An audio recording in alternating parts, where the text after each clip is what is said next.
If you want to build your confidence in whatever it is you're doing, choose the right thing in the moment. I call it winning the moment. Moments a day of significance, that if you have a winning record each day, it could be as simple as you have an employee that's underperforming and you think to yourself, I need to talk to him. Tom Reber is a U.S. Marine veteran, business coach, keynote speaker, and founder of the Contractor Fight. Known for his no-nonsense approach, hosts a top-ranked podcast, and is the author of Sell Unafraid. But if you're going to win the moment, when you think of it, you go, hey, Ryan, you got a minute? Now, it doesn't mean you're jumping in their face. From the Marine Corps, dude, it's like, we know how to get in people's face. And I had to calm down for a while after I got out of the Corps, and then I became a better leader for my company.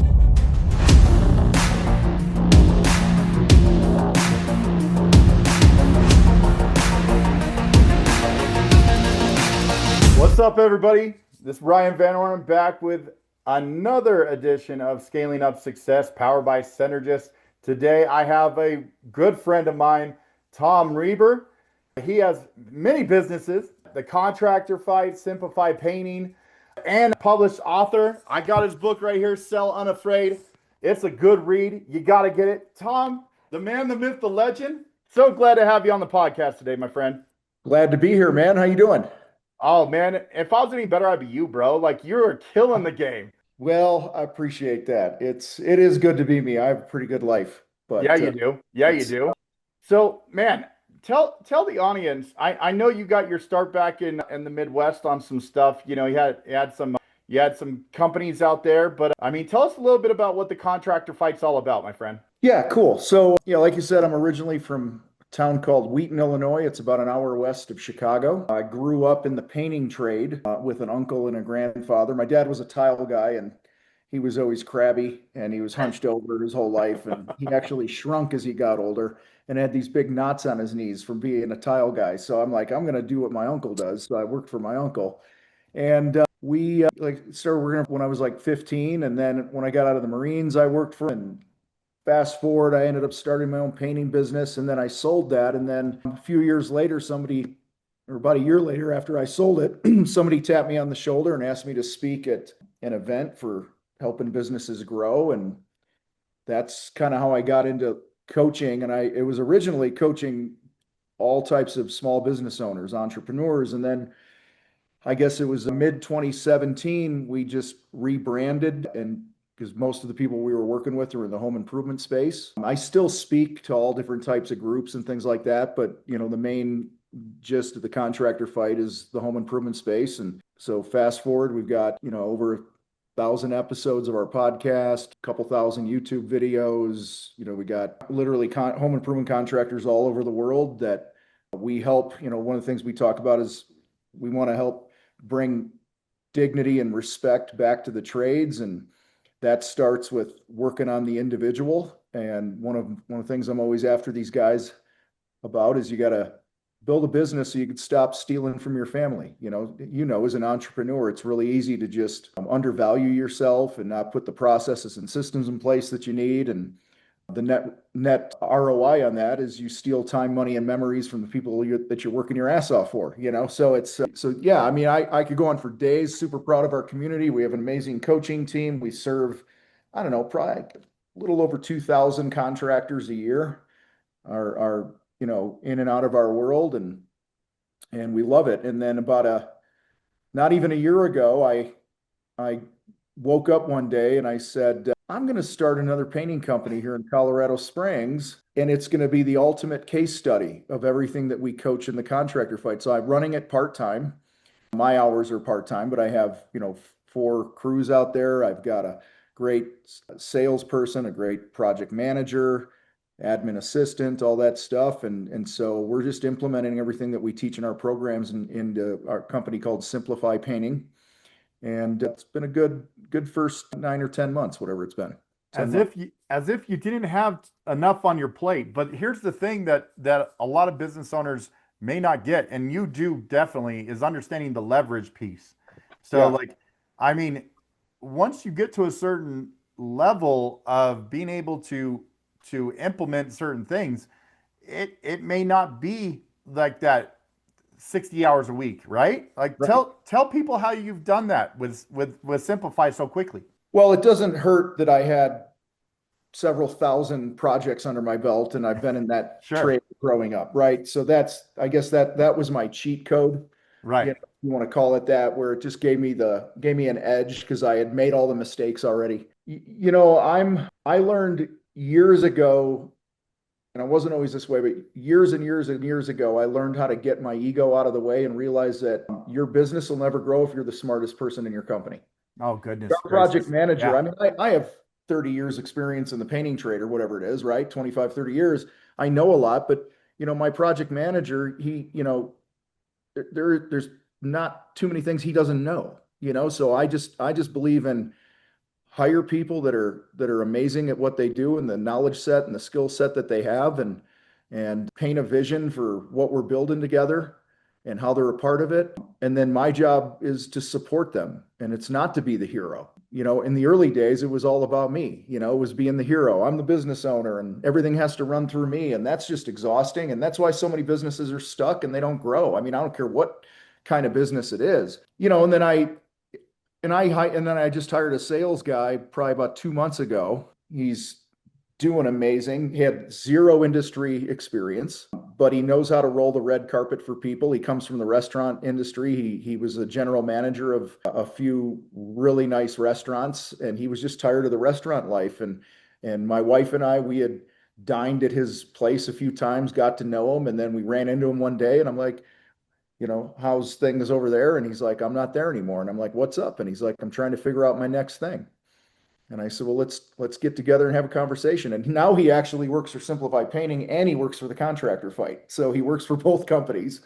And typically, I mean, Simplify is such a new company that you generally don't go out and hire a salesperson this soon. But coming back to the vision for the company and my goal of why I started it, I'm not eating from it.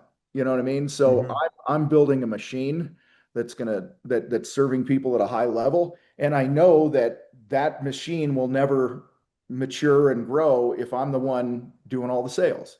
Number one, I don't have time. So was it years ago, somebody said, like, you can hustle your way to $1 million business. You can hustle your way and, you're still involved with everything, but you want to start, get into that, 7-figure business. You want to get to like an 8-figure business. It's so much not about you. It's about people you bring on. And so I just intentionally went into this new venture last year with the mindset that my number one role is to support the team and to build the team. And I know when I hire good people, good character, we have high standards, a lot of accountability, having each other's backs and those different things. I know it'll grow because that's what happens, right? You put a seed in the ground and you get it sunlight, you weed it and you put water on it, the shit grows. Exactly. And same with a business. So yeah, man, it's, and there, I'm like everybody, there's times where I see something come through and I'm like, oh, I got to go handle that. Right. And then I always have to stop and just go, wait a minute, you can't come to the rescue here. And you have to be, when you hire people, I know I'm kind of all over, but a lot of people are nervous to hire people because those people are going to make mistakes that cost you money. But you have to rewind to when you first started. Yep. How many mistakes did you make that cost you money, but you didn't have necessarily a boss to report to or to be accountable to? Right.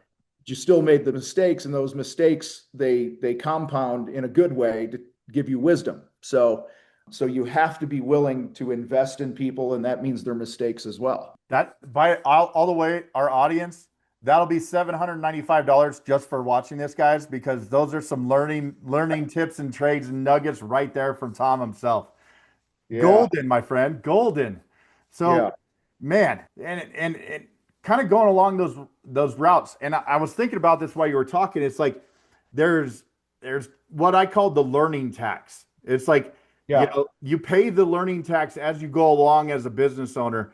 And then one of the things that you've been able to build out, Simplify, because of the other things that you've done, it's like when you build, like when I took one business and it may have taken me 5 years to get to a certain point.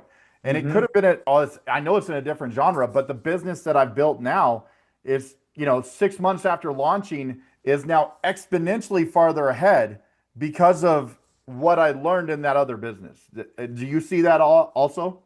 Oh yeah. I mean, my first year in business as a painting contractor, way back, 20 something years ago, my first year, our top line sales were $86,000. Like Right. nothing, Right. right? Yeah.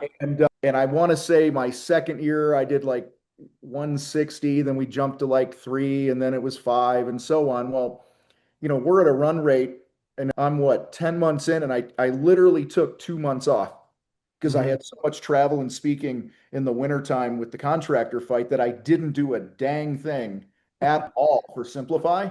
Yeah. I got too much crap going on.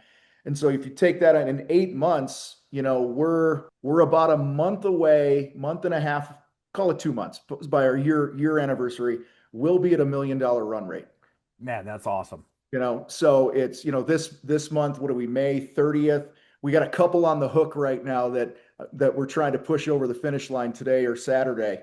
Emilio, my sales guy, sales guy and I. So we're, I want to say was it April? Yeah, April we hit about 75 grand.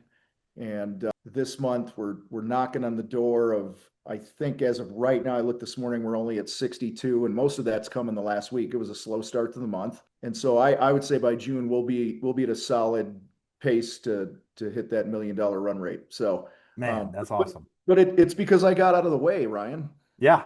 Out of the way. Like, I picked up a brush one time with this new company, and I did it when I hired my first painter. And I called a friend of ours and I said, "Hey, I know you need your basement painted. I got a guy I got to try out. I need to know if he knows what the hell he's doing, right?" Yeah. And I said, "We'll come paint it. You just pay for the paint and it's on me, and give me a great review." And so it was great.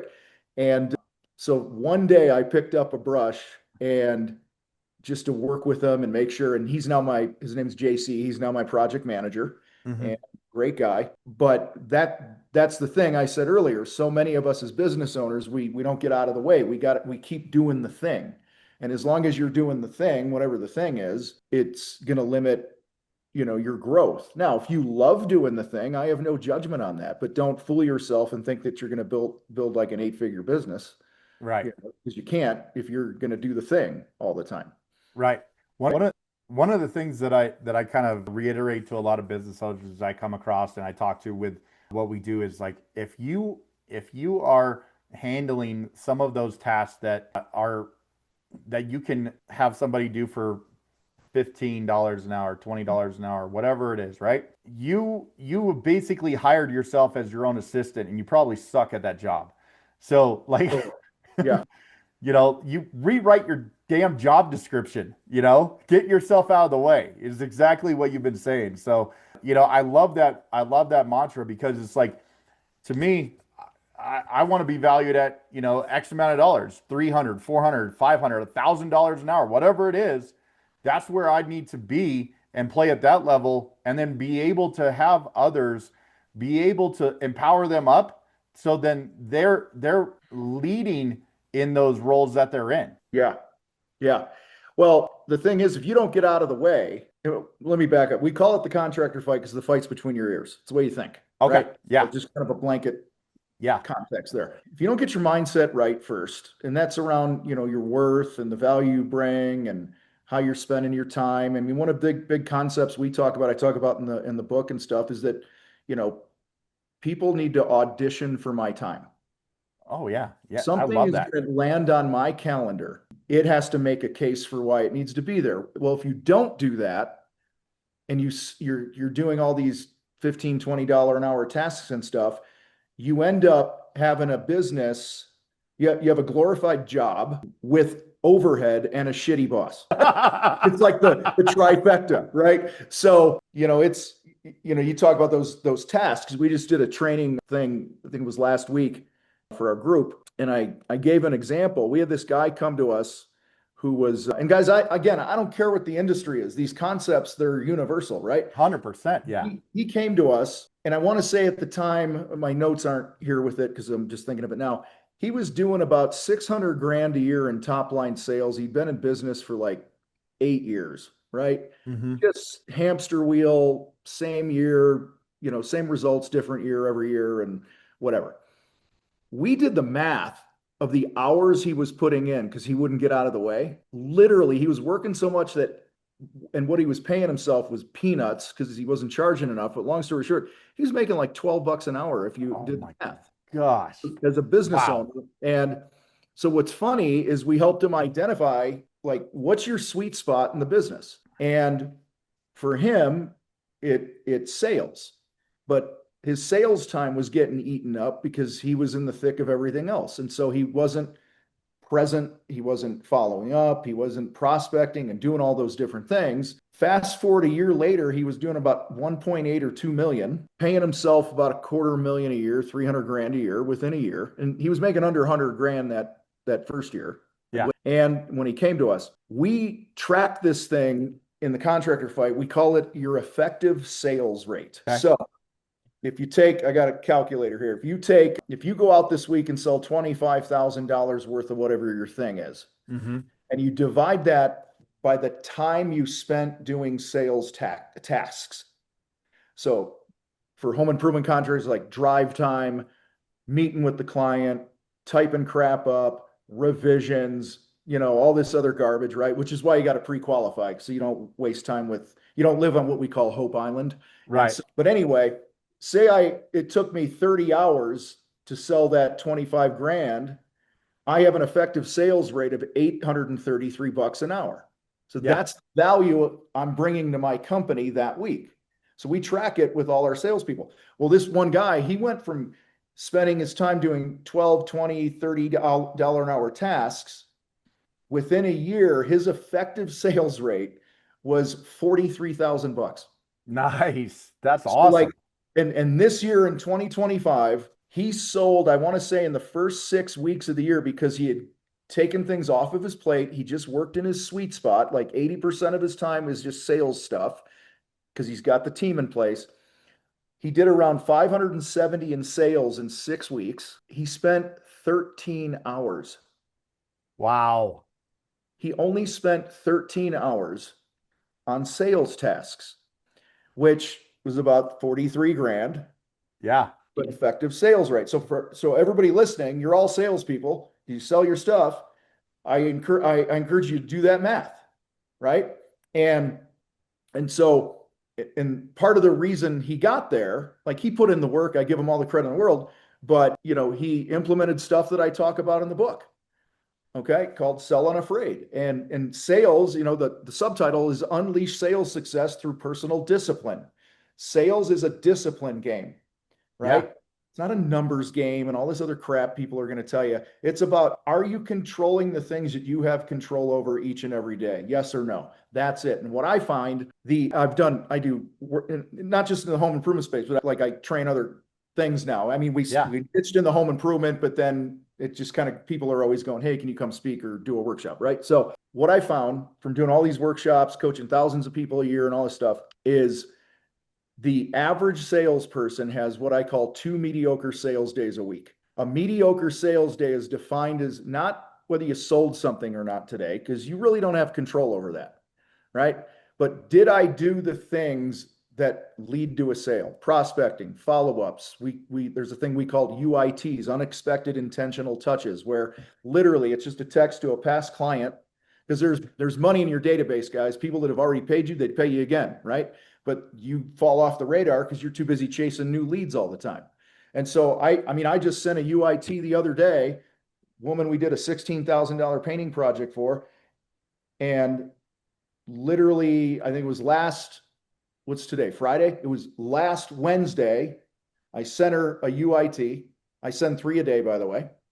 Okay. Every day to past clients. And I go, hey, her name. I said, it's Tom, just wanted to see how things are looking. Hit me back when you get a minute. That's it. Yeah. That's a UIT. Okay. If you for mortgage person and you help somebody buy a home, send them a couple UITs once a quarter or whatever it is, and just go, hey, I was just going through my files, saw your name, and I was just curious, how's the new home working out? That's all it is. The goal is not to sell something, it's to stay on their radar. But anyway, that UIT turned into about $30,000 more work that she wants done between June and July, just because I reached out. So I have control over that is the point. So anyway, back to the mediocre sales days. I'm a data guy. So there's about 264 working days a year, right? Mhm. Give or take. If you have 2 average sales days a week, that's 104 days that you're not controlling what you have control over, which is about 39% of your available sales days. Think about that. Right. Think about that. So now, this is where it gets crazy. So say you got a $2 million sales goal and there's 264 working days. That means you're selling about 75 a day. Now, I know you don't close a $7,500 job every day, right? But Right. the concept works. That means you take that average times the 104 days. You're leaving $790,000 on the table. Woo! Wow. Because you didn't choose to get off your butt and do the things that, move relationships forward. And this is things like role playing. Like right now, like I heard a stat the other day, less than 5% of all sales professionals role play every week. My goodness. My My goodness. God, they need me. Yeah. Yeah. Our whole team role plays every morning. Yeah, we role play every day. Yeah.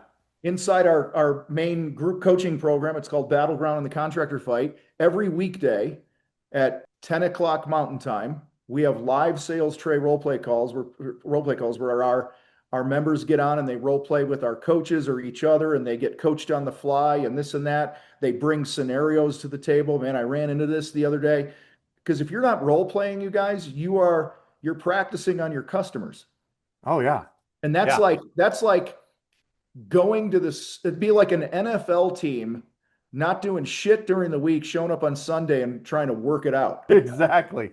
That's called the Jacksonville Jaguars. Yeah, or the Bears. I'm sadly a Bears fan. Fair. Man, you've been dropping knowledge this whole episode, my friend. One little piece, what would be a little piece of advice, a little nugget for someone that's starting their own journey? Starting their own business? Yeah, starting their own business. Yeah. I think this is just opinion from my own experience, okay? And who I've helped and what I've seen. I know there's outliers to this. I think one of the biggest mistakes, and I'm talking to small business owners here, right? Like, don't bother with all that mission and vision shit early on. I see so many people, guys, you don't have a business until you sell something. Right. And so I just think the first couple years, there's seasons of business, just like, seasons in life, you're a toddler and then a preteen and all that other crap, right? This is the stage of your business where you got to prove that people want what you have, and that you have a little bit of game to develop, and that you can, I think it's proof of concept to you the most. And so I encourage people from day one, you need to get fanatical about marketing and sales, because you can't sell if you don't have leads, and you don't have, if you don't have leads, you got nothing. And so this is building your brand, your personal brand. It's creating content. It's going live on video. It's doing what you're doing here with the podcast. Like, this is it, guys. It's like, the first thing I did when I started the Contractor Fight was I started a podcast, because I knew, like, if nobody knows we exist, then there's never going to be a business. And I was probably 100 episodes in before I even made any money from it. No one ever reached out to me. So I see a too much focus on, when I say this, people don't think I think it's important. Systems are incredibly important, but I see so many people get bogged down in creating processes and systems when they haven't even proven they can sell. Right. So, for me, and that's how I'm wired. Like, even when I coached high school football, I was an offensive coordinator, and I'm all about scoring points, right? We got to score the points. Yes, special teams and defense are super important, but life's a lot easier when the cash register is ringing every day. So we have a mantra here in the Fight and in Simplify that, we sell shit every day, period. Love that. We are ringing the cash register. So in the Contractor Fight, very different than painting, because we don't sell a project every single day for painting. We sell, it might be a day or two between or whatever. Sometimes we go on a streak, just like everybody, right? Yeah. But in the Fight, we do a lot online. We do, group coaching and all this other stuff. And then we'll put on workshops. We sell swag, online courses to help contractors, all these different things. And I forget exactly where in the book it is, but the streak is still going. But at the time of the writing of the book, I'll just make up a number. We were like 1,000 days or whatever, 1,100 days, 980 days, somewhere in there, in a row, where the cash register rang in the Contractor Fight, and the streak is still going. Let's go, baby. Right? And so what's in this, back to the day one thing, you need to create a culture where we sell shit. Yeah. This is a culture where you carry your own water, right? You need help. We're good teammates, but everybody in the company is responsible to help ring the cash register. So we have a Zoom, or not a Zoom, a Slack channel. Yeah. That need to hold this. See, look at that. There's another sale. So we got, what do we got? We got 1, 2, 3, 4 sales today for our main program, which is about $8,000 that came in today since 8:30 a.m. Now, that's a damn good day. In this channel, where is it? It's under the general. I'll show you here because it just happened. We had, so I got to find these. I need these now. I'm 55. May 26th, whatever day that was. Tuesday, something like that. Yeah. Monday, Tuesday, I think. At 11 a.m., we didn't have any sales yet that day. Like on our online CRM with, people buying courses or whatever. Right.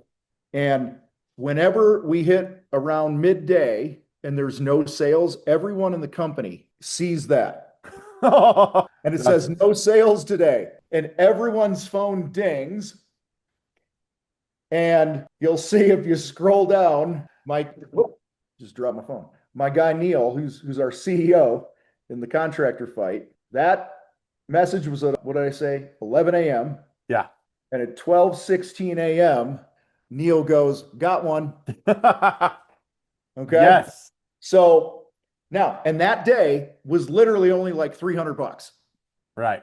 Right. Which was like, hang me type results. But the point is everyone on the team, we have a sales culture where when everyone gets that, you'll see like our coaches, our admin people, our marketing people, everyone starts posting shit all over online in our Facebook groups and stuff. They're like, hey, have you bought Tom's new book yet? Hey, have you, here's a cool t-shirt that we have or whatever it is. And I don't care what it is. The point is, it's like, I was just talking to one of my kids the other day. I have 5 kids and she's 20.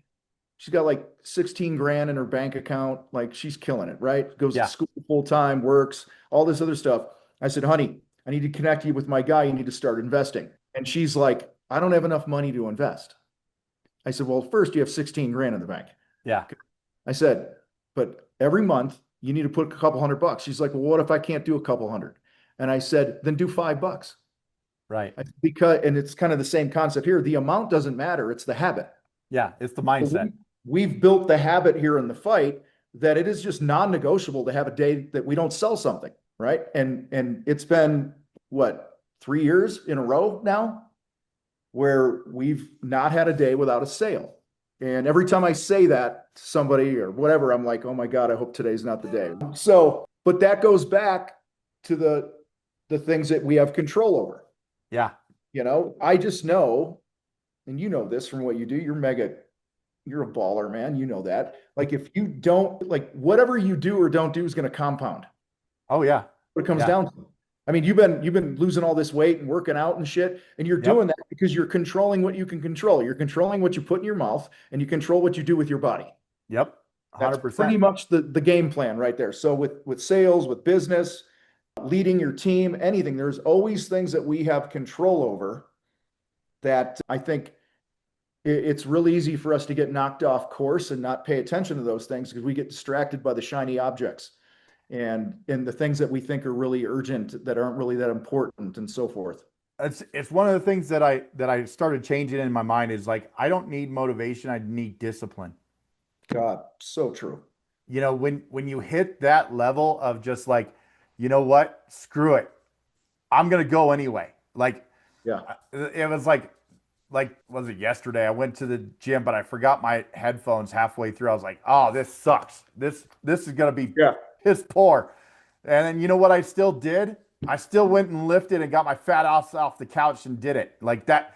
Like you just make it happen. Like it's all that mindset behind it of like, I'm not going to stop. I have to get this thing done.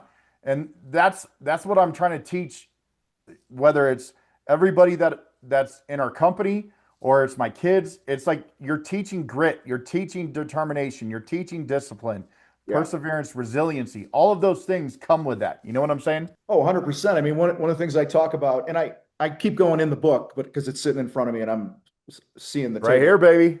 remembering shit, right? One of the things I talk about in the book is there's the old saying that everyone wants to be a lion until it's time to do lion shit. Yes. Yes. Everyone wants to be a baller, an entrepreneur, and have $1 million and whatever it is but then if you have a conversation with their mindset, their discipline, and their actions over the last 30 days, you usually find that they're full of crap because it doesn't support what they say they want. And one of the things I talk about a lot is that success is inconvenient. Yeah. Yeah. It doesn't care if you slept well last night, you still need to get to the gym. It doesn't care if you have a argument with your significant other, you still have to do your job. Right. You still have, every single one of us, the most mega successful people in the world down to the biggest losers on the planet, we all have shit happening in our lives. Yeah. That are just not fun. They're inconvenient. We don't want to do whatever. And I always talk about, everybody says win the day. And I get that. But I'm like, well, how do you win the day? You got to win the moments throughout the day. Right. And there was years ago, there was like some brain study, all these smart people put together this study that was all about, there's the average, this blew my mind. The average person has something like 10 or 15,000 decisions a day they make. Oh my goodness. 95% of them or more are insignificant. Like, you made the choice to pick your nose, right? That's a choice. You changed lanes when you're driving. You made a decision to change. Like, those are insignificant. But like when it comes down to like significant decisions for your career, your business, there's around 60. Okay. What they say. So if you just take that 60. So for me, create content today or don't create content today. That's a decision. Yeah. Role play, don't role play. Eat the donut, eat the apple. Work out, don't work out. Whatever they are, we all know, we all have these things. So say you got 60. If you want to win the day in your building your empire, wouldn't it make sense that you're going like 58-2? Yeah, exactly. Exactly. Not like 10-50. Right. Okay. And that's, I mean, when you said it's about discipline and habits, that's what made me think of that, because that's all it is, you guys. Like, because every time, I see Ed Milet's book behind you there, and I know Ed and spent time with him. He's a great dude. I love him. And Ed is, I just lost my train of thought. This happens to me all the time, man. I saw you meet him. It was like in Vegas, like about a year ago. Yeah, we hung out in Vegas. We hung out in Florida a few years ago. One of the nicest guys. But anyway, Ed talks about, people are like, how do I grow my confidence? You grow your confidence by honoring the commitments that you make to yourself first. So if you say you're going to get up at 5:30, then that means you don't hit the snooze. You get up. That's why I don't say what time I'm going to get in the morning. I get up when I want to get up. Anyway, which is usually between 6:30 and 7. But anyway, we usually don't set an alarm. So you know why, Ryan? Because I have a team and I don't have to be anywhere right away. So that's some leverage stuff right there, baby. But guys, if you want to build your confidence in whatever it is you're doing, honor the commitments, choose the right thing in the moment. I call it winning the moments. And we have 60 to whatever moments a day of significance, that if you have a winning record each day with those moments, and it could be as simple as, you have an employee that's underperforming and you think to yourself, I need to talk to him. And then you have that other voice in your mind go, I don't know if I have time, or I'm going to ride it out a little longer and see how he's doing. I've done this. We've all done this. Right. But if you're going to win the moment, when you think of it, you go, hey, Ryan, you got a minute? Now, it doesn't mean you're jumping in their face. Like when I have somebody that's underperforming, because I'm from the Marine Corps, dude. It's like, we know how to get in people's faces. And I had to calm down for a while after I got out of the Corps. And then I became a better leader for my company after I calmed down from the Marine Corps way of things. But anyway, one of the phrases that I learned to use with underperforming people, it's usually people that are like kicking ass and then they're not, right? I'll pull you aside privately and I'll just go, hey, you okay? And they usually go, what do you mean? And I go, well, the last couple days, I was looking at the call log here and the sits that were set up and the appointments that are set or whatever it is, right? And the last couple days, and this is key, guys, you got to jump on this shit early. You can't wait 2 months. Right. Oh, yeah. So, but because you decided 2 months ago not to win that moment, by the way. So I'll be like, you don't seem yourself the last couple days. What's going on? That's one of my word tracks that I use when I want to address something with somebody who's underperforming, you know? So if you want to win the day, you gotta win the decisions in those moments throughout the day. And when you do that, you're going to move closer to that version of yourself that you want to be. It's that simple. And that's also how your confidence grows. And that's why, Ryan, I used to think, so funny, so much stuff's coming out right now. I'm sorry. That's great. I remember when I was a total loser, had no money. I was a shit show, man. Like, and I used to look at guys that were like mega successful. Like we just talked about Ed Milet, right? I'd look at a guy like an Ed Milet, and I used to think things like, God, he's cocky or arrogant, or, oh, that typical wealthy person, right? Typical person making money. You know, they probably stepped on somebody's back to get it. And I tell myself all these stories. What I've learned, and I know you know this because you're like I said, you're a baller, man. That's why we get along. It's a confidence that is so rare you think it's arrogance, because you know deep down the price you have paid for your success. Oh yeah. I think it was Jim Rohn who said, don't seek to make $1 million for the sake of the $1 million. Seek to make $1 million because of who you have to become to make the $1 million, right? And so every level that we have, you guys, in our life, our business, our relationships, if I'm here and I want to get to here, I actually have to put to death the previous version of myself, push it aside, and become someone else. And that's the stack. And that's why we're hitting this confidence thing, because so many business owners and salespeople and entrepreneurs, they lack confidence. Well, they lack confidence because they're not consistently paying the price of honoring those commitments to themselves and controlling the shit they have control over. But I promise you, when you do that, two huge things are going to happen. Number one, you're going to be invincible. Oh yeah. Yeah. Walk into the room with an air about you that nobody has. And the second thing is you're going to make a lot more money, because 98% of the people that you are competing against, even if it's other salespeople in your own office that you're competing against, whatever it is, they're not showing up that way. They're just not. So, and the thing that I get is like, don't compare your insides to somebody else's outsides, because everybody's a shit show. They just don't show it as much as you think they do. Well, dude, I'll tell you, I made that mistake probably about 8 or 9 years ago. Yeah. There was a guy that approached me. Details aren't important, but he wanted to be a part of what I'm doing. He had with the contractor fight, he had another company and we served the same people. And he's like, can we work out some affiliate deal or whatever? Yeah. And to my fault and detriment, I kind of blew him off because he wasn't where I thought he needed to be for me to do some sort of partnership with him. So I was looking at the outsides. Yeah.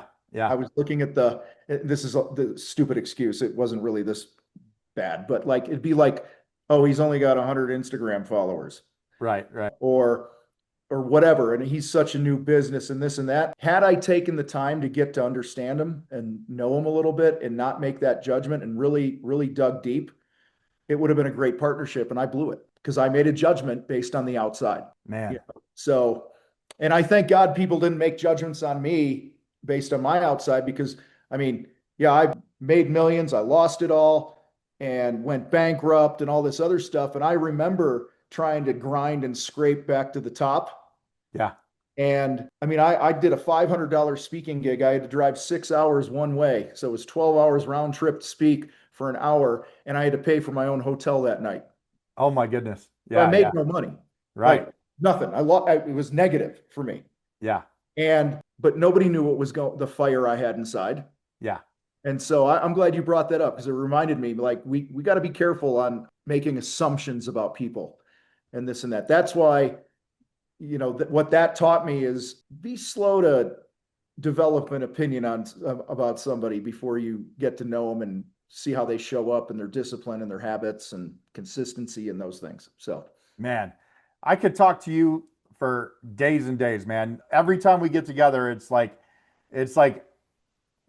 we haven't skipped a beat. You know what I'm saying? And I just absolutely love talking to you, man. But I know your time is very valuable. I really appreciate you coming on, man. And if people are interested in the contractor fight or simplified painting, how can they get a hold of you, man? And then, what else you got going on? Yeah, Contractor Fight's simple. It ain't anywhere online. Just type in the Contractor Fight and you'll find us. Simplify Painting. It's Simplify with a Y Painting in Colorado Springs. We're mainly residential and light commercial property managers, designers, remodelers, stuff like that we work with, homeowners, whatever. We have a lot going on, man. I'm in the season now of just training up my team. We're building our sales, adding to our sales team in the Contractor Fight. So I'm full on, like literally, you guys, developing teams. That's how I'm spending my time. And I'm personally interviewing people. And once they get past me, then they go to my team. And that's where they usually get shot down because I like everybody. And Oh, you're like me, you fall in love with everybody first, right? But like said earlier, the book came out a couple weeks ago. It hit bestseller within a couple days, which was awesome. Love it. But yeah, regardless of your industry, I think there's some good stuff in here, concepts that are universal for people, and you can grab it on Amazon. And I think in a few months we'll have an audio version coming out. We haven't recorded it yet, and that's on that implementation list, a few notches down right now. But I love it, man. I'm halfway through it myself. I laugh in pieces of that book because I know you as a friend. I know your family, and it cracks me up, man. So did you get to the part about Albert yet? Not yet, but I'm gonna have to check that. I'm working on that one, man. But every time I can actually hear your voice when I'm reading that book. So it's I love it, man. So thanks again for coming on Scaling Up Success, my friend. It's always a pleasure. And best of luck with everything you got going on. You got a fan in me, my friend. Appreciate you, man. Awesome. All right. Once again, this is Ryan Van Ornum, Scaling Up Success podcast, powered by Cynergists. Thank you so much for tuning in, guys. Take care.